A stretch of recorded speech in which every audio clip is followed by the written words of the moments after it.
Yeah, it's a full-time job with no benefits. Too many ego, too many fits.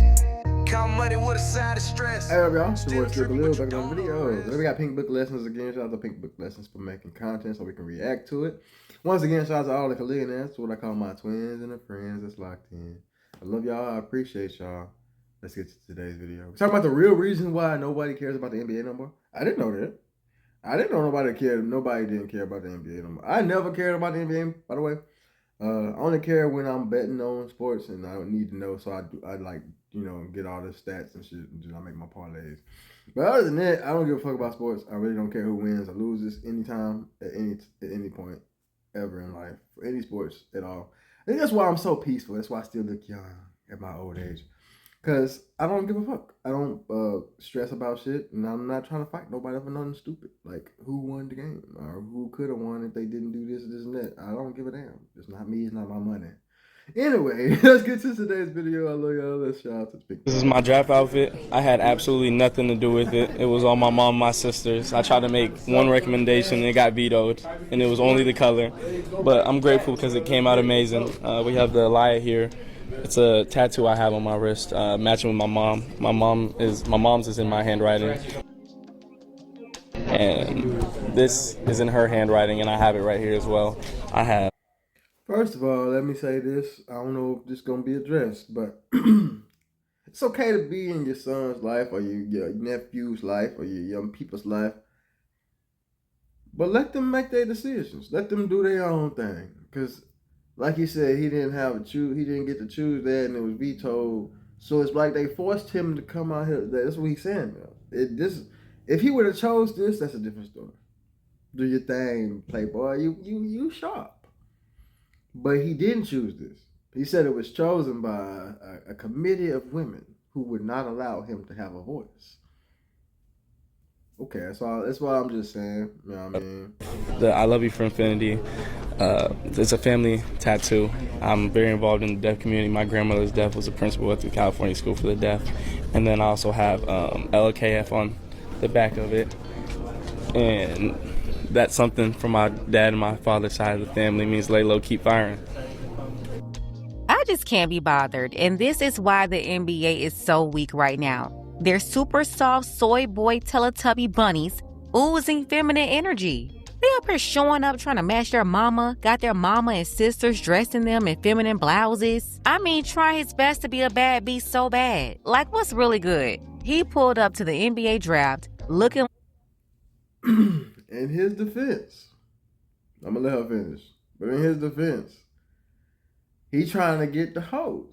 And the hoes want this now. You know what I'm saying? They don't want, you know what I mean? Now, I'm not saying every woman is a hoe, by the way. You know, we don't try to cancel me.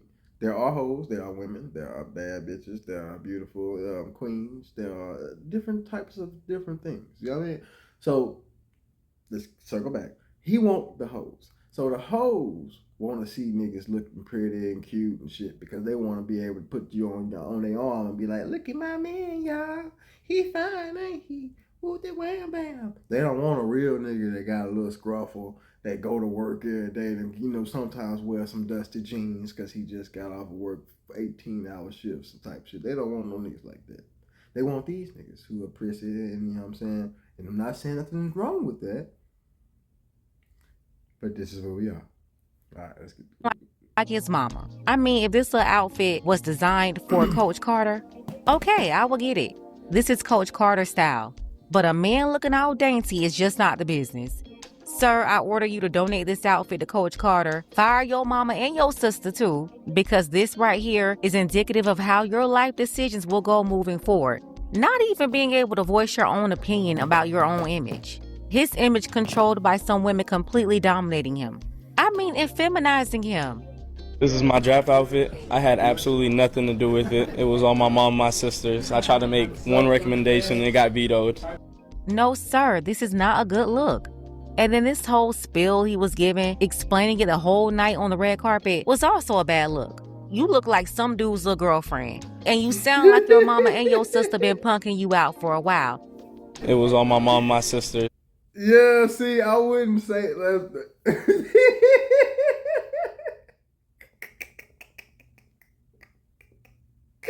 I see what they mean. Like, okay, so look, even if that was the case,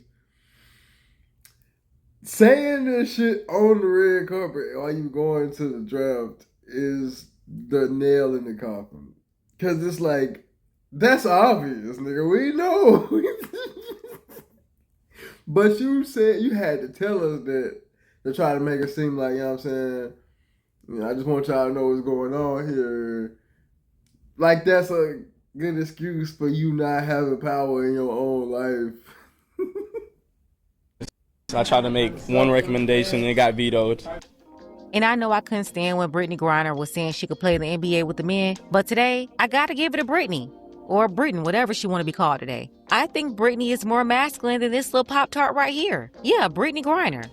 I don't know, Brittany, you might be right because this is how dainty the NBA draft is looking these days. Very demure. You see how I do my makeup for work? Very demure, very mindful. I mean, for real, when I saw this and heard him talking about how his sister and mama forced this on him and he couldn't say a word when he tried to change something, they basically beat him down and made him shut up. He told this story multiple times on the red carpet that night, bringing up all these bossy, dominating, masculine women in his family, feminizing him as if he was whistleblowing to the NBA. Like, look at me, I can be your perfect princess. Just give me a chance. I mean, I was totally disgusted. So while everybody else was going in about a whole bunch of other stuff, this right here was probably the most annoying part of the draft. The constant emasculation of men. It's crazy. It's crazy, but I don't even know, man. My mind everywhere right now, man. And although this one right here was interesting, they made sure to throw the camera in his face and make him cry about his mama and the poor island life he had growing up with no electricity for 7 years. Long nights, I'm telling you, I lived off a generator. I ain't had no electricity. I lived off a generator for 7 years. Man, seeing what she had to go through to feed us, man, it's crazy. It's crazy, but I don't even know, man. My mind everywhere right now, man. Now that one I wouldn't say is emasculate. See, this is a slippery slope one. That's why I don't like to get into this too much because people don't like what I gotta say. But this is what I be hearing now. They be saying shit like black men don't appreciate black women for what they do and how much they work and how hard they do things and this, and that, and the third. But then the one time you got a man doing that, he's appreciative of his mama for putting him through whatever he had to go through to get to school and this and that, and they lived off a generator. This is a very serious thing. This ain't like he's just saying, my mama, she did the best she could, she was, and he just cried for no motherfucking reason. This is a real goddamn story.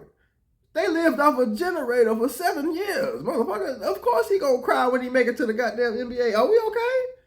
Shit. This nigga can't even appreciate his mama. And cry about living off a generator for 7 years and finally making it to the NBA where now he can provide for people and take care of things. A man can't have feelings at all. Now the last nigga, okay, he should have addressed himself. Now I'm gonna say I get that. But they speaking like a nigga can't have feelings at all. Like the nigga can't appreciate nothing. You mad at the nigga for crying? For living off a generator for 7 years and finally making it to the NBA. Well, look, you give up all your money and you go live on the generator for 7 years. And then when you finally make it back to where you are now, I want to see you straight face, no tears or nothing, bitch. No, I ain't want to call you a bitch. I'm sorry. I just get too passionate. Gaming addiction isn't just a phase, and parents everywhere are fighting back. I honestly didn't realize. Sounds like a very traumatizing life, but this is what they lift up. Like, oh, we got this big old 6-foot jumbo whatever giant crying like Tickle Me Elmo. Listen, I don't care how much emotion you got building up in you or what country you came from. Don't let these people put no camera in your face and start crying like this. You stand 10 toes down like a man, sitting up here snotting and crying in front of these people, letting them break you down. Like, no. I see what she mean, and that's why y'all never see me doing no shit like this. But that's why people think I'm a heartless ass nigga who don't go through things. See, that's the catch-22. I'm an artist. I'm trying to be personable. I'm trying to talk to people. And they think I can't relate to their struggles because I ain't never been through nothing. Who? I go through shit all the time. I've been through so many things, but I've never said nothing about it. So now that's hurting me. That's hurting me being able to relate to motherfuckers because they think, who is this? He can't relate to my struggle unless I tell them my struggle. Now I'm doing what I'm not supposed to do. It's not safe for men out here, bro. It's not. Go cry with your family or in your personal space, but don't get your big old butt on TV and crumble like this. It's crazy. It's crazy, but I don't even know, man. They put the camera in front of them to cry over their mama, but when you have a guy with a dad completely responsible for his genes, his name, a legend in his own right, that played in the NBA, they only prop him up to trash his dad and disrespect him. You have one of the most iconic NBA names here, but tell me, what do you do better than your dad? Everything. I mean, my dad was definitely was a great player. I mean, my dad scored the ball, passed the ball, played defense, but I think I like to always have the utmost confidence in myself, so I'm just saying I'm a little better at everything than him, except for jumping. He might have jumping over me. Okay. Yeah, I had to put it on them for that one because they put him in a slippery ass slope. You cannot. Your daddy didn't win hella awards, right? Because I don't know who this nigga is for real. I'm just gonna keep it. I probably will know him if you tell me his name, but just looking at his face, I'm sorry. I'm sorry to this man. I don't know this nigga. Type shit. All right, so he can't say my dad was the greatest. I'll never be able to be my dad because that just killed his whole career. Cause he ain't gonna get no shit. Nobody signed him to nothing good, and I give him a chance to get off the bench. None of that shit. You worse than your dad. Your dad didn't even make it. You know what I'm saying? So he want to be like, I'm gonna be the better than Jordan. He thinking like that, so he gotta say something like this. He gotta say I'm better, but he gave him credit on the jumping. He gave his dad credit on the jumping now. You know what I'm saying? He didn't trash his dad per se. But I see how they set him up for it to look that way. Okay? But besides from that, I got myself. So obviously, it's okay to trash talk daddy, even though your dad, his work, and his DNA is the reason why you're standing up there with your big old goofy disrespectful self. This constant theme of disrespect dad and lift up mom is tired. But folks also couldn't help but notice the gentrification of the NBA. They've been drafting a bunch of immigrants for years, completely reshaping the NBA, replacing all the Americans. At the same time, you have other fans feeling like the NBA rookie. Now, I want y'all to understand what the NBA means. It's the National Basketball Association. This is the nation, motherfucker. This is around the world, Craig. Okay? The nation. Not around the world, but y'all know what I mean. It's around the globe. The globe has motherfucking... I don't know what I'm talking about. It's not the globe, it's the nation. I know what I'm talking about, but I don't know how to explain it. So I sound stupid right now. But in my brain, it's making so much sense. I'm eating y'all right now. Like, I am eating in my brain. Or too uppity or something. You know, everybody is trained to expect a good traumatic struggle story. And let's be honest, a lot of people can't stand when these guys can walk in the room with a high head and a straight back. If they're not crying and begging on their knees, the media and the fans won't like them. Now, this clip right here is making its way around social media.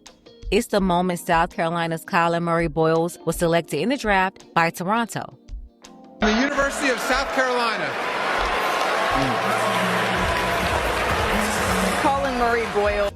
Fans believe he was unhappy with the selection, that somehow he didn't want to go to Toronto. You have people on social media saying that he cursed and was fined $25,000 for it. Wait. You're telling me this guy got fined $25,000 for his actions after he got drafted? Oh my gosh, look at this. Watch right here as he gets up, continues to shake his head, then utters a cuss word under his breath.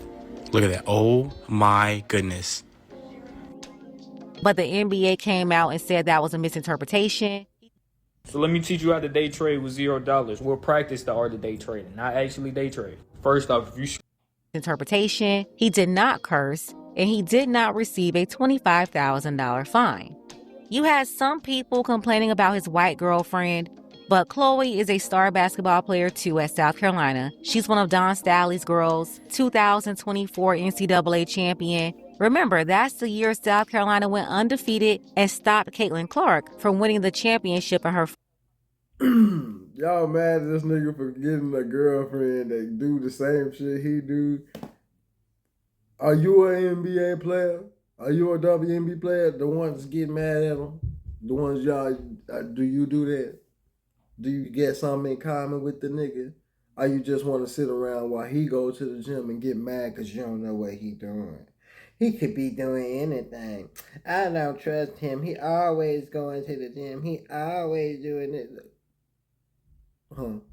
Or is it okay? Now, I'm not saying that happens on one side. That I've seen Mexicans do that, white people do that, Asians do that. Before people start trying to cancel me, talking about so he think all black. No, you think that because you assume that. That's what I be saying, man. People be telling on themselves when they be trying to come for me because I am the litmus test. I am just a, you know what I'm saying? If you find anything, anyway. Final season at Iowa. But more than likely, Chloe will also go pro. They both seemed uncomfortable. You can tell Chloe did not want all that attention. She wasn't acting like an attention 304 trying to hog up the camera and steal the spotlight. From the University of South Carolina. Colin Murray Boyles sharing this moment with his mom, Yvonne, his dad, Sean. It looked like he was like, finally, like, dang, man, it's been a while. Finally, I get, you know what I'm saying? That's what I took from it. I don't think he cussed. But see, that's why I be saying people assume in the ways of who they are. You see the world through your eyes. And if you see yourself in this manner, you're going to see everybody else. Okay, I'm just saying, peace and love around me. That's all I see. His brother James, who was a standout at UNC Pembroke and plays overseas now. And of course, a hug now with Chloe Kitts, his girlfriend and South Carolina star. Put them back in the trenches. The University of South Carolina. It's really not even a problem that they don't come from poverty. The problem is that all these are Nepo babies. Then they go and play for these elite basketball circuits and it's creating a Nepo baby to NIL pipeline. By the time these get to draft night, they already millionaires. And then they get shit like this with Ace Bailey. So not saying I want them starving, but we're a few years away from this draft class coming into the league. Then the sport will be over for good. Are we seeing how these guys are reacting to the NBA? Hold on now. That seems like you just hating on niggas for being good fathers and providing a pipeline for their children to succeed. Now, see, now my kids will definitely be Nepo babies. And you, if anybody have something to say about it, you're going to have to take it up with me. And you all see where I be everywhere. So you don't know where the fuck I'm going to be at, nigga. So I just want y'all to understand that Nepo babies sometimes do that. And first and foremost, in the Jones family, Nepo babies are a little different now. And for you to be a Nepo baby in the Jones family, you got to go crazy. We don't just let you in just because you are in the family. We got a lot of prerequisites. It's like the Joe Jackson camp. We ain't beating them, but you gonna dance. You got to learn how to do this shit correctly now. You gonna dance a million motherfucking times before you get on anybody's stage. You're not finna disrespect the Jones name, okay? So that's a little different over here. It's just a little different. So our Nepo babies are definitely built for the game anytime. So if you try to stop us, that's when you're going to start losing and everything. And then you're going to be like, how the fuck I can't get on? You disrespected the Jones. I'm just trying to tell you, man. Draft. People are visibly upset. The draft used to be something we happily watched and you could just see the joy on these people's faces. Now the majority of these guys are just kind of like, yeah. I didn't want to go there. You didn't have a choice. And for you to resonate in layman's terms, that's like you applying to 100 jobs and then the hiring manager calling you from one of those jobs saying, hey, you got the job, and you dropping the F-bomb saying, wasn't my top choice. You was looking for a job, so take the job. And that's the thing. That's what happens when you watch these privileged boys hop on these platforms. They don't know how to act. The entitlement is just jumping out and they start getting choosy. Back in my day, when I was younger, people were fasting and praying. I ain't gonna cap. I don't care who get upset by this, but basketball is a rich man's sport now because the way these kids are acting on this draft night is insane. Like they got, like I remember LeBron and Zion Williamson and buku other players crying, bawling their eyes out on TV, and then you got these other kids saying, "Bro, I got drafted to the Raptors." And to be honest, they seem more interested in their suits or their chains. Didn't the NBA nigga say that he didn't say that? So he said what I said he said. He said, finally. Yes. He was excited. Everybody don't look like you. That's what I be trying to tell. Everything that's done is not the opposite of what you think it is just because it don't look like you. Motherfuckers do different things. That's why I enjoy going out in the world. That's why I like having different friends from different friend groups. Motherfuckers be mad at me. You ain't supposed to be hanging out with them. They lame. You ain't supposed to be doing this. Then the lame niggas be like, they're so, they rude and they stop hating on motherfuckers. Everybody got different perspectives and different things on life. Shut your dumb ass up, man. That's why we can't never come together, because everybody always talking about everybody else. Shut the fuck up. You know what I'm saying? This is what I be saying, bro. The niggas that be fighting for shit be doing it the wrong way, and then y'all be having pointless ass arguments all fucking day. And then when I come through, just to give you a little bit of something to just stop the shit, motherfuckers all want to attack me. Instead of realizing I just stopped the argument between y'all. But y'all love arguing so much, so y'all want to argue with me. Once again, man, shout out to all the Khalil and I love y'all. I ain't gonna finish the rest of this video, man. These niggas clearly don't understand that that's not what he said. He said, finally, man, he was excited. Nigga, he ready.